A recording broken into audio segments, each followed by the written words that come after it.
My earliest memory is from when I was 4 years old. I'd moved to North Carolina, and I was just beginning to fill into my new preschool. I'd been there a couple days, so I was getting the hang of things. Our teacher dismissed us from recess, and we took off racing to the playground, but on this day, I felt a swift push to my back that sent me falling into the mud. I looked up, and I found my classmate standing over me. "My mom says I can't be friends with you because you're black." Black. Now, until this moment, I had never heard of being black, nor did I even know that I was different. But I would soon come to learn that this label, black, would not only impact the way that other people viewed me, but most importantly, it would come to impact the way in which I viewed myself.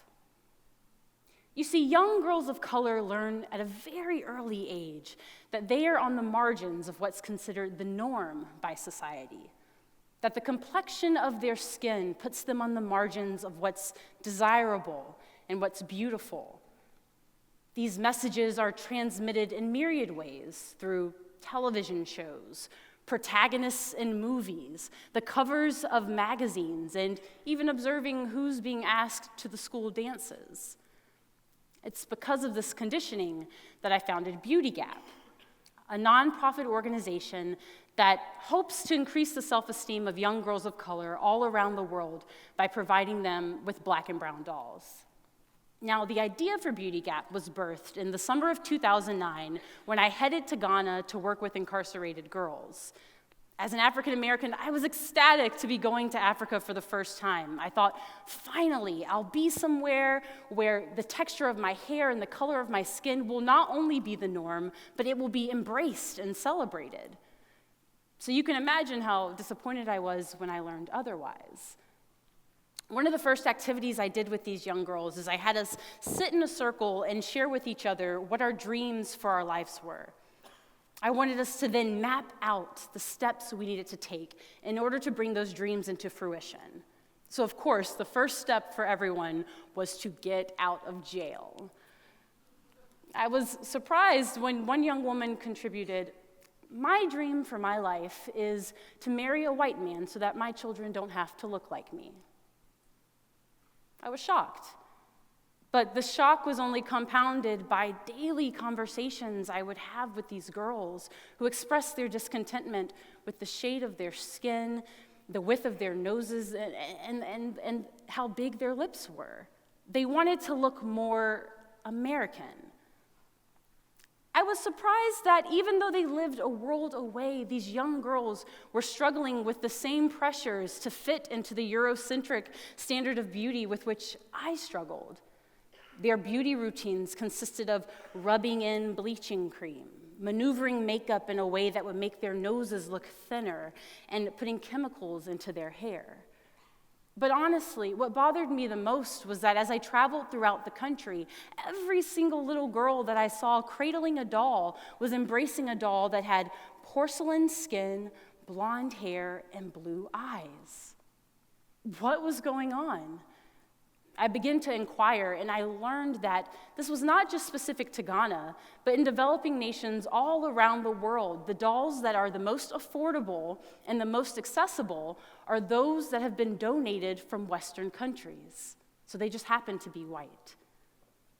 The reason why this bothered me so much is because I remembered that when I was growing up and facing messages of not being deserving of friendship or affection, my mother would resist these tropes by providing me with gorgeous black dolls to love. You see, she believed that through loving a doll, I was learning to love myself. And this isn't just an anecdote. Dolls really matter.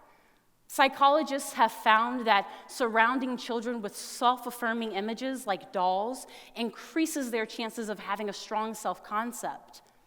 And it took Black children adversely reacting to black dolls for the Supreme Court of the United States to decide that segregated public schools was unconstitutional.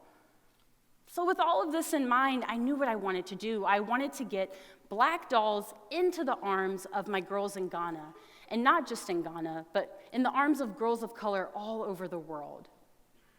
So today, what BeautyGap does is we collect dolls in the United States that are black, brown, and all different shades, and we ship them to far-flung areas of the world for girls to love. We've distributed dolls to the Philippines, Haiti, Kenya, and Ghana. We've connected with foreign service officers, missionaries, and the owners of orphanages who want to give these gifts to the girls that they serve. Oftentimes, I'll step back in awe of the impact that BeautyGap has been able to have. I mean, wanting to increase the self-esteem of girls of color all around the world is not a short order. But if there's anything I've learned, it's that there's no problem so great that we can't begin to contribute to the solution. It's been nearly 2 decades since I was pushed down into the mud on that fateful day. And over time, I've begun to understand that I was not as alone as I felt in that moment. My mom says I can't be friends with you because you're black, you're brown, you're Muslim, you're poor, you're queer. You really can just fill in the gap. You see, there are so many individuals and groups in our nation who are pressed into the soils of oppression, degradation, and marginalization. And I firmly believe that it's not only our responsibility to see them, but to help them back up. There's a lot of work to be done, friends. Let's roll up our sleeves.